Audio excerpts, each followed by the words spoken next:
Welcome back, everybody, to Future of Beauty Unfiltered. I am your host, Hannah Cook, Head of Growth and Innovation. And today I was just saying it before we started recording, I'm so excited. We've got Michelle Feeney from Floral Street with us. Welcome, Michelle. Oh, thanks for having me. Oh, I'm so excited to talk today. So, for anyone that doesn't know, Michelle Feeney, Floral Street founder, is something of a beauty powerhouse. Now, she started her career in fashion production, as I've just been told, and PR before it became a thing. We'll talk about that more in a minute. Before moving to New York and being rapidly headhunted by Estee Lauder companies to work on prescriptives and creme de la mer, before then being promoted to vice president, global communications of MAC Cosmetics, following their acquisition by the Estee Lauder company. So already a very big name-dropping start. Now we see you led MAC to become the world's biggest makeup brand, spearheading the legendary MAC AIDS Fund and Viva Glam initiatives, which I definitely want to chat about a bit more. And then realizing that beauty could create broader social awareness and change, after moving back to the UK, went on to become CEO of Saint-Tropez, pioneering their Prince's Trust collaboration. CEO of PZ Cousins Beauty Division as well. There's just so many on here, Michelle. This is why I've been so excited to talk to you before taking a bit of a break, which sounds like absolutely, totally worth it. Now, Michelle is back with Floral Street, a modern British fragrance brand with sustainability and eco-responsibility at its very core. Your mission is to bring fine fragrance to the modern woman so that she may build an entire fragrance wardrobe which can express the many facets of who she is. Welcome. Thank you so much for joining us today. I'm so excited. I have so many questions. So I want to talk about your history. I want to talk about your background. But before then, let's just talk about fragrance. So fragrance and female empowerment are two things that is something you're very, very passionate about, and we're going to touch on more today. Now, fragrances are a very powerful vehicle for all sorts of products, which is actually fascinating in its own right. If you look at the beauty space, even within skincare, and Saint-Tropez as a prime example, fragrance has always played a big part of it. What is your view on fragrance and the role that it currently plays versus the potential of what it could play? Well, first of all, no beauty product can empower you. You've got to empower yourself. Okay. And by the way, your introduction just shows how old I am, really, because I've got these amazing roles. What interests me about fragrance is the way Floral Street is 6 years old now. And 6 years ago, nobody was talking about fragrance in the way that we started to. Nobody was uncovering what was inside the fragrance, was helping educate the consumer about what they liked or didn't like. And also knowing that you can have this wardrobe. I see it as it's the final touch. I've worked in tanning, lipstick, foundation, hair, bumble and bumble. All of these are things that are in our daily lives that help us prepare ourselves maybe for the day. But nobody really had said, what about fragrance? It was always this sort of, oh, I'll get some for Christmas or I'll keep it for best. And yet fragrance, the power of smell is the strongest that we possess. So now the industry and the home industry and the laundry industry are all starting to play into this. This smell will help you feel this way. So I find it fascinating. It's extremely difficult sector to be in the beauty category because, a lipstick, you'll own a lot of lipsticks, and as they run out, you'll revamp that. But fragrance is a lot slower to be repurchased.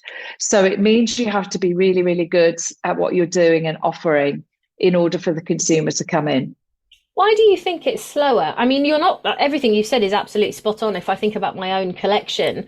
But why do you think it is slower? Like you say, I think there's that attitude of keep it for best. So it's a special, so like I have a special occasions perfume. I have all these different perfumes. My mum has about 5 different perfumes, and I can tell which sibling she's going to see based on the perfume she's wearing because that sibling's gone, oh, that smell always reminds me of you, or whatever. Why do you think that is? I think it's expensive, I mean, it's the one category where you can't get around if you're a good fragrance company. We've Floral Street's got 20% fragrance oil in. The ingredients are really expensive because you're bringing them, from all over the world. It takes, 5 tons of rose petals to get 1 kilo of oil. Wow. In rose oil. So if you imagine so it's a big investment for somebody, and that's what I wanted to bring to the foreground. If it's such a big investment, then we as an industry should be doing a better job at the end result and explaining to the consumer why it costs this much. And then we introduced, as lots of other brands also, a smaller size so that you can indulge in fine fragrance. But it's simply because you maybe don't use as much of it as you would a lipstick or mascara needs replenishing a lot, doesn't it? Mm-hmm. And I think people my little bit of research myself before I launched the brand was people were keeping things for best.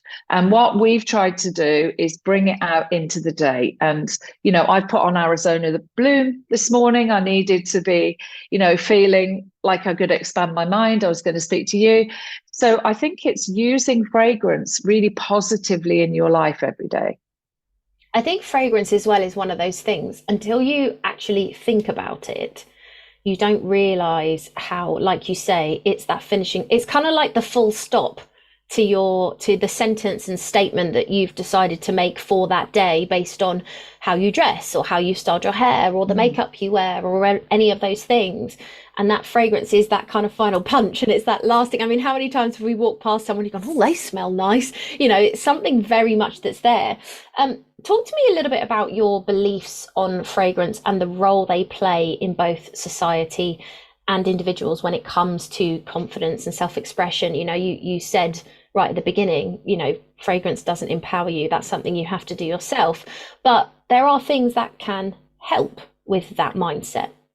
Oh, trust me, a bit of lipstick and a great fragrance, you're going to feel so much better about yourself and presenting yourself. But what I don't like is brands that are telling consumers, if you use this product, it will give you this effect. And that is about, you've probably heard me speak about it, but in our brand, when I started, we do not use the word sex or sexy anywhere in the brand. That's up to you, Hannah. If you want to feel that way, first of all, that feeling is different for every single person. So one perfume isn't isn't going to do that for you. And I find it really, really lazy way of marketing. Who are these companies speaking to? Whether, all my clothes fall off, I get the guy, I get the girl, I'm in some body of water.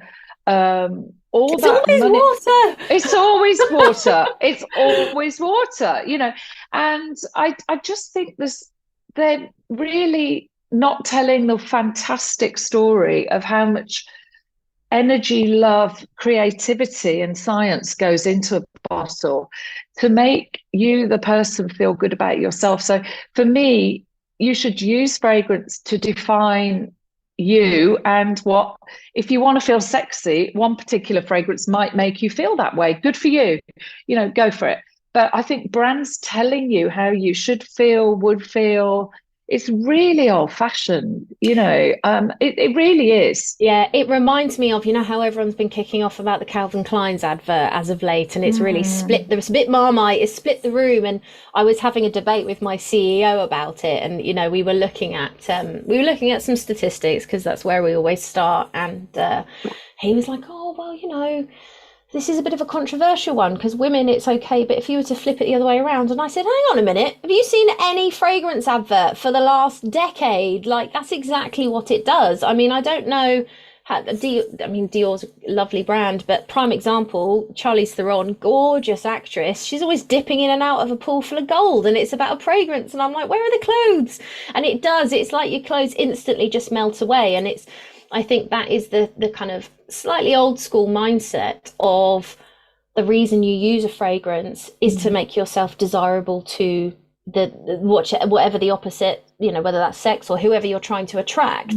And fundamentally, as animals, which is what we are hardwired to want to do that. But I'd like to think we're also a little bit more advanced now in our day and age where it really does have a different, I think, you know, it does play a different role, particularly with kind of like aromatics coming in and there being so many more essential oils and there's a lot more science and I think thought process behind it. When you're talking about kind of how many tons of rose petals need to be created, what's that process like for you? What's that been like? Because obviously you've been putting fragrance in products and kind of focusing on that from before Floral Street, you know, that was something that you did with Saint Tropez as an example. You know, what's that journey and process been like for you when it comes to bringing fragrance into other products that aren't necessarily just a perfume? Well, I think with Saint Tropez, I actually work with a company called CPL, and we used a science from working with you know, to stop smells in deodorant, almost technology that we put into Saint Tropez to stop that horrible tanning smell. We were the first to do it. The biscuit smell everyone talks about. Exactly. But what I've learned is, you know, there's ways of masking smells, there's ways of enhancing smells. I have learned, look, you know, I've been in the industry well over 30 years now. I've been in all different kinds of brands. You know, MAC lipsticks, vanilla is in the lipstick. And I think somebody changed it, maybe the previous owners before we got in there, and you saw it dip in sales. You know, it's these elements of smell and taste that really can help enhance that product. So whatever it is, really. Hair care, look at, you know, Orbe ended up bringing out a fragrance that, you know, was attached to the brand because everybody loves washing their hair with that smell. We've become so much more aware of fragrance and how it's affected, but how it affects your use of products. But what I think, just back to the whole advertising piece, I think that is a bit of a problem with fragrance as well. First of all, you know, Charlize Theron, who I've met actually, is about my age. I mean, she's really old now. That's the same commercial that's been running. I'd be interested to know how long that commercial has been running. It's at least a decade old. It's at least more than that. It's like it was kind of around Italian Job time when she was in it. Yeah, much longer, right? So she doesn't even look like that, guys. And also, I think then that links you to, I can only wear it when I'm all dressed up. You know, it's one of the most successful fragrances in the world. So I'm not, you know, who am I? I've just decided to do things differently. That's why the ingredients are really important. I've done so much learning in the last 6 years about where ingredients come from, how they make you feel, how they stabilize the fragrance, how you are the last ingredient in your fragrance, depending on your skin, your hormones, what you've eaten, you know, the temperature around you. So in our little independent brand, we're trying to bring in this education to the consumer rather than say, buy this, you'll feel this way. It's about inspiring a consumer. And when you when you put a face in there, you're immediately saying who this brand is for and who it isn't for. You know, when you bring sort of a one sex, you know, one gender into a commercial, you're kind of saying this is for this gender. So what we do is we don't do any of that, because you should make your own choice. And I think I've got a 19-year-old daughter, and I see how much she's affected by TikTok, even though she's really clever. And, you know, um, it's really important that brands take a lead, and they all, you know, a lot of brands are saying we're this and we're that and we're inclusive. If you bottle it down, actually, I'm not sure they are. They're just lost as to how they market to people, and they'll just say these words or try these things, you know. And I think women and men should demand a little bit more from the beauty industry, really. I think as well, a lot of the time, we had someone on a podcast recently, a brand called 1999 from Canada, Toronto, lovely ladies, and they call it the sea of same, the sea of sameness, and also that actually, while we need to simplify things at times, because as you say, you know, creating a fragrance is incredibly technical. There's a lot of science that goes behind it. There's all these things, but at the same time, I think sometimes we dumb it down too much, and we don't give consumers the information and then let them make the decision. We assume they can't make that decision. And I love what you're saying about, you're so right, because even though I work in this space, sometimes hearing someone else say it, every time you see a face or a gender, you automatically put them in a box. And we are, as humans, that's how we kind of work. You know, you see someone, or you see a thing, and you've either experienced it in a way where you go, yes, I know what this is and I know the outcome, and this is safe for me to use, or whatever. And actually, where a brand have an opportunity is maybe to show them that you can try new things and you can experience things in a different way. Just a random thought that's come in. What do you think about this pheromone perfume kind of trend that's all over TikTok at the moment, and everywhere I look, there's these little roll-ons and things like that? What do you think about that? Well, it's playful. It's, you know, this is the thing about TikTok, isn't it? Something can trend out of nowhere. There's pheromones are a part of attraction. I'm not sure layering yourself with tons and tons of chemicals that are gonna, you know, attract. I wouldn't want to actually outdo my own pheromones, really. I mean, that's what attracts you to another person often, is that person's basic, you know, basic instinct, which is, you know, back to your, we are animals and we're attracted. I mean, it's fun. It brings attention to an ingredient. I guess I try and stay out of jumping one way or another for trend's sake, because I want to build a brand that has longevity, that has, you know, makes the right choices, that educates the consumer. But I guess, you know, a lot of others are just, you know, jumping onto these things. So it's part of attraction. It's part of fragrance. You know, it would have been animal musks a long time ago, and now it's you know, lab created chemicals that do that. But it'd be interesting to do some kind of study on it, you know, wouldn't it, really? I think going back then, you talk a lot about educating the consumer, educating your customer. What do you feel your customers need educating on when it comes to fragrance? Almost everything. I mean, when we host scent schools for all different age groups, they are blown away by the speaking about what goes into a fragrance, where those ingredients come from, how long it takes a nose to become a nose, how much they have to know in order to do that. How long does it take a nose to become a nose? I'm very curious. It takes at least 5 years, usually 7, and they have to know about 5,000 ingredients off by heart, and then they start their own career. Wow. And then learning and creating, and, you know, if you're a sommelier, it takes you a long. It takes you a long time to do anything well. I think again, with the culture that we've got, you think you can just do it. And also a lot of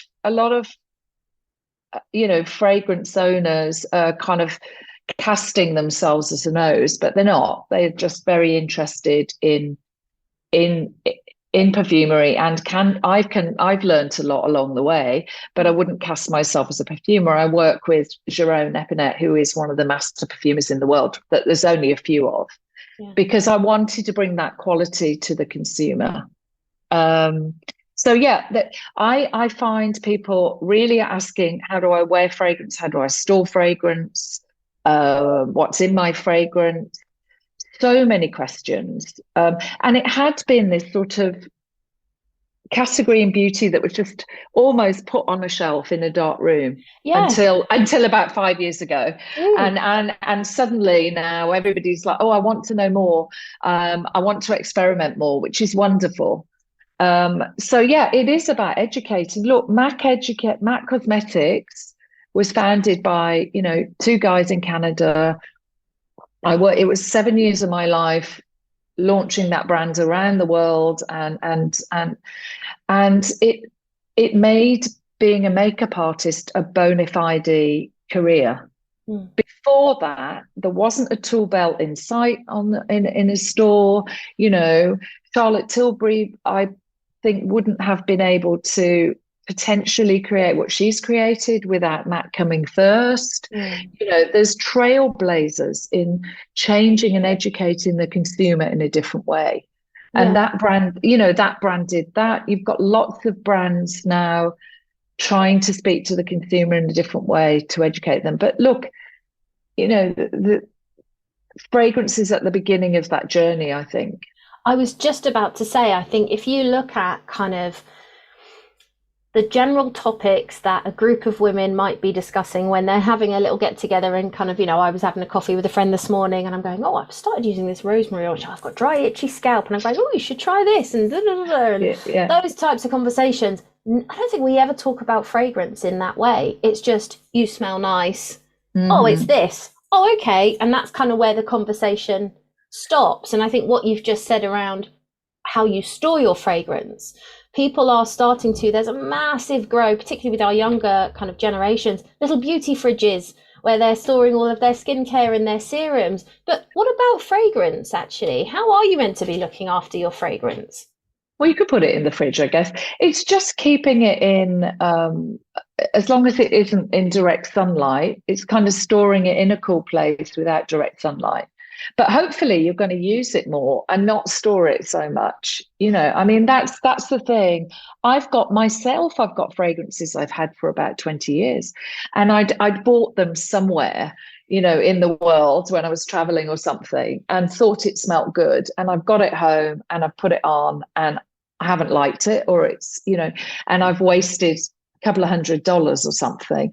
So that was another consideration. I'm trying to keep the price in a really sweet spot. So you can go, oh, I love this, I'm going to wear it every day, or I'm going to wear it every second day. And then you won't need to store it as much. But storage is, keeping in a cooler place. There's natural ingredients there. It's very similar. The actual industry for me, I got my inspiration for doing the brand from a lot of the food industry, where they were starting to tell you exactly where the ingredients were coming from on the package. They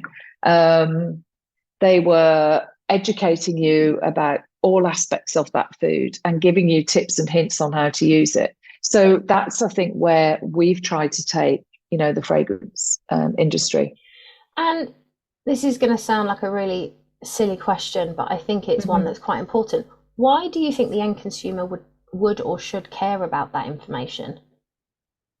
Because you're putting it on your skin. And you're spending your hard-earned money on this. If you're spending your money on this special product, and you do want it to feel special on you, and you do want other people to say, oh, you smell good, and boost your, self-esteem that day, then you want to know what you're wearing, where it comes from, who's behind it. In makeup, you'll know a lot of the people that, the success of Charlotte, in fact, is, her tips and hints, how much effort she's putting into that creation. So I think as a consumer of anything, You should know where it comes from, that it's being made or sourced sustainably and ethically, especially with fragrance, because ingredients are coming from all over the world. And some, like vanilla, it's harvested by families, and that's their livelihood. So for me, it's really important that people understand what goes into that fragrance. And by just having a TV commercial at certain times of the year, Christmas and Mother's Day, by the way, and then Valentine's. I was just going to say, don't forget Valentine's Day. They'll all be on. They'll all be on now. And our own industry is doing itself down. So when I first went into Saint-Tropez, private equity had bought it for a lot of money. It wasn't doing as well as anticipated, and they're like, "You've got to try and save this investment." And I looked at a curve on when it was being sold. And the curve went, if you're listening, it sort of was flat January, February, March, April. Then it shot up for sales, and then it shot down again in about September, October. So to me, you were only marketing that product as a summer product. And that's when I said, this is skin finishing. We could be doing party time. We could be changing it. And I think so I've learned that from that brand that was confining itself to one period of time in the year. Now, when I came into fragrance, which I haven't really done at a really hardcore level, I'd been part of a process of a big brand. Like I'd launched Tommy and Tommy Girl globally and worked with Tommy Hilfiger, but I didn't make the fragrance. So I was part of the process of marketing that. But I'd never done it for myself. So with launching, Floral Street, I immediately thought, how can we inspire the consumer to want to use fragrance every single day and have a collection that they're using every single day, and not just have this curve of sales that goes up at Christmas and up at Mother's Day. So yes, we are part of that Christmas and Mother's Day, but hopefully what we're showing, we've got a top 5 fragrances now. Most companies have a top 1 or 2. For me, that shows me the consumer is actually saying, we like what you're doing. We want to build our wardrobe. We are going to have more than one of yours. And you're not telling me this is the number 1 fragrance and I have to have it. It's really interesting listening to you talk about how all of the different categories and spaces you've worked in have had such an impact. And you're absolutely right. And I do agree with the kind of your statement that your industry in the fragrance space is only really starting its journey, because there's a lot of things where I kind of look at fragrance brands and think, God, you're about 15 years behind where skin is, or makeup as an example. But also, so a statistic I found really interesting, in the winter, we are 37% less sociable. In the winter seasons, 37% less sociable. We have very little interest, and come the summer and kind of spring, we're like, let's get out, let's do all those things. And that's partially kind of that hibernation. No one wants to go out in the cold and the rain. But it also shows, like you were saying very early on, the attitude of the role that fragrance plays within your day-to-day life. It is and I know it sounds really crazy, but it's like, it's a to be seen kind of product. Even though you don't see it, it's that you want to see the benefit and that experience. And I think that's where there's such a great opportunity to support people's mindset of empowerment and empowering, females to really try and drive their why, the questions to themselves of why am I using this product? And there are days, I think, like you say, even with makeup, I have this debate all the time. People talk about makeup and its self-expression. And I'm like, yes, sometimes it can be self-expression, but sometimes it's actually an armor. I definitely feel that way about makeup. There are days where, I'm feeling a bit flirty and a bit quirky. Oh yeah, I'm going to do this. And there are other days where I'm going, I'm not feeling good today. I'm not feeling strong. I'm not feeling myself. I need to give myself something where I then look in the mirror and it reminds me to kind of have that energy and keep going. And that's the role that makeup can also play. It's not one role fits all. And I think fragrance should be the same. So like my son this morning, he's neurodiverse. he was having a bit of an issue. He was a bit angst. And so I went and doused him in some kind of watered down lavender oil Yeah. and said, heads up, he's coming in smelling like a beautiful pillow. That's because that works for him. And you could kind of see this kind of thought process of, why have you done that? And I'm like, because that fragrance can be a reminder, not just of, like you say, I love that saying of that fragrance wardrobe, and it's that piece, because it is, you're absolutely right. But it also can kind of lift you up when you are struggling on that day to find that energy and motivation yourself. Absolutely. I mean, that's the empowerment piece. And, you know, there has been a growth in home fragrances as well. And for me, I rediscovered last week, you know, our sunflower pot candle, and I was burning it in the bathroom and I thought, I feel great. And I hadn't necessarily woken up feeling great. And I think it's not so much an armor, you know, Hannah. I think in this education and learning, why not provide yourself with that personal pickup, you know? Or interestingly about your son, you know, my son, when he was smaller, you know, I used to use lavender oil to sort of help him. He had a lot of tummy aches and headaches. And then if I was away traveling, I'd leave him little things that were lavender scented. And, you know, I love essential oils. I know, you know, we don't do them. I don't pretend to, you know, we use oils obviously in our products to a high level, but it's all this empowering yourself, those around you. And when people come to my home and I'm burning a candle at the door, they immediately, it's usually a vanilla one because it's very comforting. You know, they immediately go, oh, your house always smells so nice. Your day starts differently when somebody says something good to you.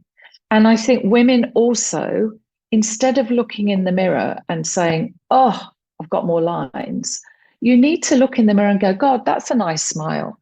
We absolutely look at the faults, not the positives about ourselves. And, you know, the whole beauty industry you should be using it as an individual to enhance your own personal experience. You know, we talked about it off this, but this whole personalization word, that another word that the industry is bandying about like anything. I'm not seeing that. I'm sorry. I via this sort of TikTok culture and I'm just seeing people look the same. So for somebody that started, you know, into fashion, beauty in the 80s, when people were really doing things differently, you know, Vivienne Westwood, Malcolm McLaren, you know, it was a time when you were really experimenting with hair color, you know, rocking your Dr. Martens with a bit of a rah-rah skirt. There was true personalization because you were inventing it. And now what I'm seeing is just this, you know, mass of people looking the same almost wherever you go in the world, which, you know, so what does personalization mean? I don't know anymore. I know what it means to me, but I think the trend culture, as a brand, you have to be really careful not to just continually jump onto trends cultures, because every brand I've been involved with is a rule breaking, you know, cult brand almost. And they're setting the rules and continuing with those principles in the brand to build the brand. Even the word brand, everybody gets, I've got a brand. You might have a product. I don't know if you've got a brand. You know, I mean, Oh, Michelle, you're singing you literally. So I could not be agreeing with you anymore. You're so spot on. Like, I think the problem is as well is you've hit the nail on the head. These bigger brands, companies, brands that you have worked with when you started your career and all the way through, the one thing you've kind of said there is principles. There's foundations within that. They know who they are, they know what they stand for, and they also know what they're trying to achieve. And when we're talking to brands, I cannot tell you how many brands come to me and say, oh, I need help with this, and it's going to be this next big thing. And we go, okay, who are you talking to? And they go, we don't know. And I go, well, how can you help them if you don't know who they are? Because you can't help everybody, because otherwise it's not made for them.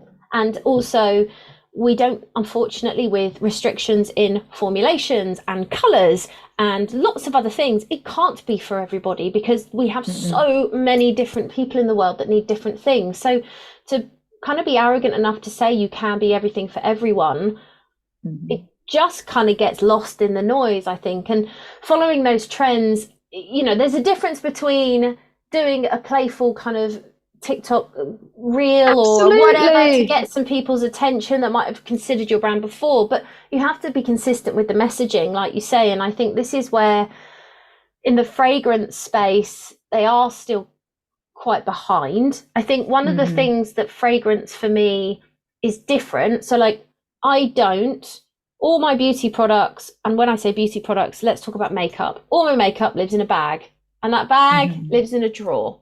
All my perfume is beautiful and glass bottles, and it's architected in a way where I want to show it off because and I think that's part of the challenge that the fragrance industry also have. Like, your bottles are stunning, like absolutely. Like, I love the fact that you just want to look at them. It's a sensory experience in lots of different ways.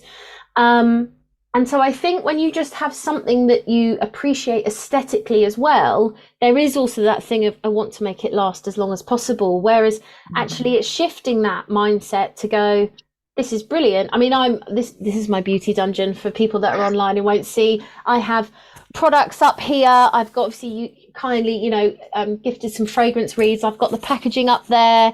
Like, I could reference so many different brands because I love being surrounded by beautiful things. But it's because it inspires me and it makes me think differently. And that, again, is what I love about kind of Floral Street as a brand. It's very, I mean, you did the Vincent van Gogh collaboration. Yeah. Talk to me about that, because I love that. When I came in and kind of saw what you did, how did that come about? Well, you know what? It just shows you everything we've done, we haven't sort of chased really. It's the the museum came into our store, I think, in Covent Garden. They'd seen what we were doing online, and they said, "We love what you're doing. It's really vibrant, colourful. Your sustainability credentials are beyond, with our pulp box. And would you consider doing a collaboration with us?" And so I picked myself up off the floor, and I was like, well, and I took it back. Right then. No, I didn't actually. I took it back to the team and I'm like, we can't do this. We're only 2 years old. We can't do this justice, And actually, our Mel, Paul Connor, it was head of marketing at the time, she's still with me in a different role now, but we have to do this. We have to make this work. So I got pushed into this by the team, and I went to the museum in Amsterdam, and they said they gave me a private tour and said you can choose any painting you want in the museum. And then we got to look behind the scenes and get to see his personal letters and learn much more about him. Wow. And my super creative self was like, let's take something that's really abstract. And then my sensible self was like, well, the most known painting, one of, is sunflowers, so let's take that.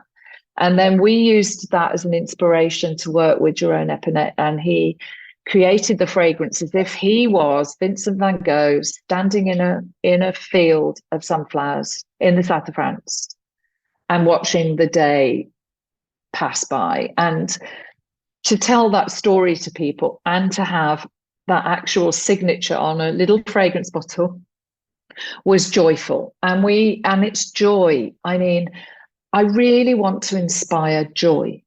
Beauty shouldn't be hard work. It shouldn't be making you feel less than you are, inadequate. It shouldn't be saying you want to look like somebody else. It should be inspiring you and making you feel good. And the Van Gogh collection is created that. So as you said, it's fully sensory. Look at that beautiful packaging.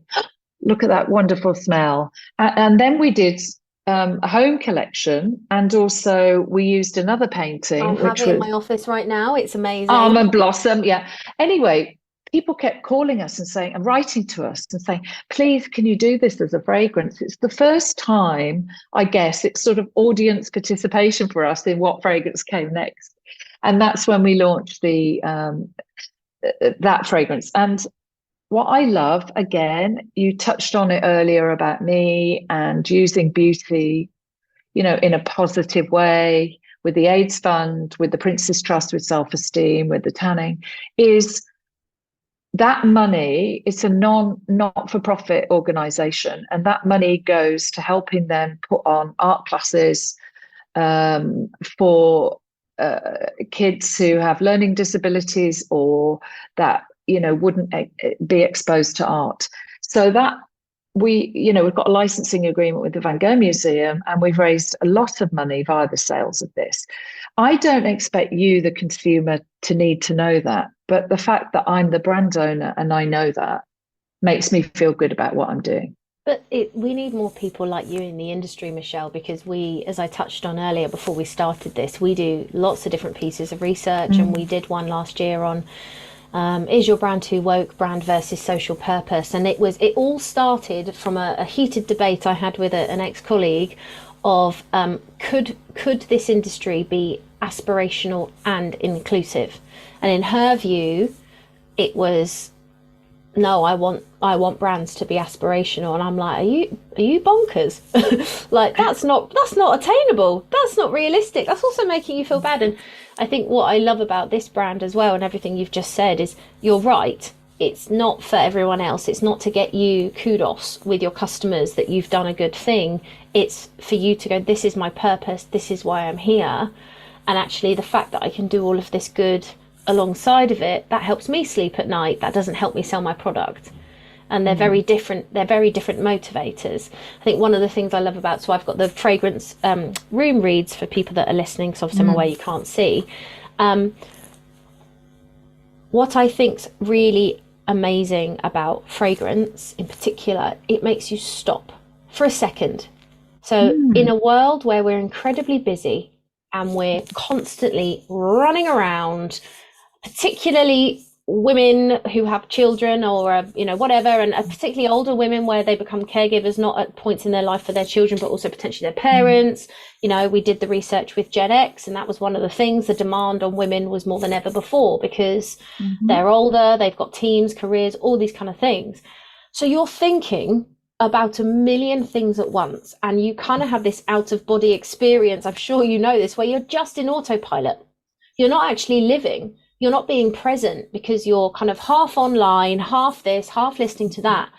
And so when you walk in and one of your senses overpowers everything else is going on, and you just stop and go, oh, that smells nice. Yeah. It's just that one moment of calm to kind of just remind you, bring you back down to earth again. And that for me actually is where fragrance plays a great role in all of our products, is it gives you that opportunity to get out of your head and just kind of go, oh, that's really, we don't take enough time to stop and go, it smells amazing out here. Go, like you say, sitting in a field with Vincent van Gogh and thinking, what can he smell as he's being creative, feeling the warmth of the sun on his face and all these different things. And I think we all as humans connect with that. We all can sit there, you're smiling right now. We can all sit there and think of moments where we go, I remember that. But it's the same with fragrance of like family members. So, oh my gosh, there's a really, I can't even remember the name now. Is it Elise? The hairspray, gold bottle with the white lid. My nan. Oh, yes. Yeah. My nan has. Thank you, Elnet. My nan has used it for years. And whenever I smell it, I'm like, there's Mo. That's, and I think that's where fragrance can play a big part. What was the pivotal point for you that led to creating Floral Street? So we've spoke so much that we've flied through a load of questions. You've had so much experience across the beauty category in general. What was the point where you were like, I want to do a fragrance line and this is how I want it to be? Okay, when I was heading up Pisa Cousins Beauty, one of my brands was Sanctuary Spa and the products, and that was on Floral Street. And I was going to a lot of meetings, and literally I looked up at the nameplate and I was like, this is a great name for a fragrance brand. So that was the first thing. But instead of taking that, watering it down, doing it within another company, I did think maybe it is my time, having had all this experience on all these brands, to try it for myself. And I took this gap year at 51 and just was literally took myself out of my industry, out of fashion. I didn't read any magazines. Everybody, and I'd bump into people in London. They say, "Well, what are you doing?" And I'd say, "Nothing." And they go, "No, you're not. No, you're not. You can't possibly be doing nothing, Michelle." And you're talking about a little breath. I gave myself a breath, and I thought, do I still want to be in the beauty industry? Do I want to do fragrance? Does the world need any more product? And during that time, I watched what my young adult son was doing and my daughter. And then I got sent a package by a friend, and it was so overly packaged, the whole thing. Beautiful product in the midst of that. But I was like, what am I going to do with all this garbage? And that's when I thought, aha, if I do this brand, I could do it really differently to anything else that's out there at the time. What I'd learned from MAC, I can help people become the expert in fragrance themselves. So MAC had taught the consumer to be their own makeup artist. I could take, we launched Bumble and Bumble in a totally recyclable package in 1993. I can take that learning. I can take all these learnings from the self-esteem learning. I can take all these learnings and I can put them into this brand, and I can stand on a soapbox and say, fragrance industry, you're using sex to sell. You're not looking at sustainability at all. Everything's cello wrapped. You're treating the consumer as if they're pretty dumb, and why I did this, I don't know, because it's a bit crazy jumping into a multi-billion-pound industry that is got lots of money to spend. And I just thought, I'm going to, what I call brand stand. I'm going to stand on my soapbox. I'm going to say, this is my brand and we're doing it differently. And anybody that wants to come into the gang, come on in, and we'll start a little brand that can start doing fragrance differently. And my own daughter now, 19, all her friends, I was really surprised. They love Sheep Sublime. It's a really sophisticated product. A Chypre is a very specific kind of woody fragrance. And I thought they've made that choice because nobody's told them just buy that one. And we've taken that into home products. Candles, a lot of them have petrochemicals in them. It's from the oil industry. It's, look in and under things and find out what's in things before you just are hoodwinked into buying them, And so I decided to do it for all my sins. Then we had lockdown and the year that followed. God, what a way to start. But to be honest, now, we are an independent British company. We're in the multi-millions as far as sales concerned. I've female founded. I've got 26 people, 25 of whom are females. And I feel really proud that we're contributing to the British beauty industry and doing things differently. And a lot of the retailers took us on board because we were doing things differently. So that was a really nice surprise to me. It's amazing. It's so inspirational listening to you talk. I could honestly, Michelle, I could talk to you for hours about this because I think there's so many other categories in my head. I'm going, I want to know this and I want to know that. But I have one final question for you. Mm-hmm. You've kind of dropped some amazing advice bombs over the way, but in all your years of your experience across all the different categories, if you could give one piece of advice to marketeers listening today, what would it be? Wow. I think keep your feet on the ground about who you are and what you are, and sometimes I think you have to see through the statistics, because you have to think about where those statistics are coming from, and they can narrow your vision as to possibilities. So I would say, don't narrow your vision into, and exclude other possibilities. I think that's so right. I think as well, it's kind of, for me, one of the things that I've picked out from talking to you today is to innovate, is to actually learn from other people's lessons. I'm not going to say mistakes, because they weren't always mistakes, but learn from the lessons that, you stand on the shoulders of greatness. That's where it goes. Mac is a prime example. So learn where people have got it right and take count of where people have got it wrong. Michelle, absolute legend. I have loved speaking to you today all about fragrance and female empowerment. And yes, I cannot wait to keep following Floral Street. Thank you so much for your time. This has been an absolute joy. Guys, we hope you have enjoyed today's podcast, and we will see you next time.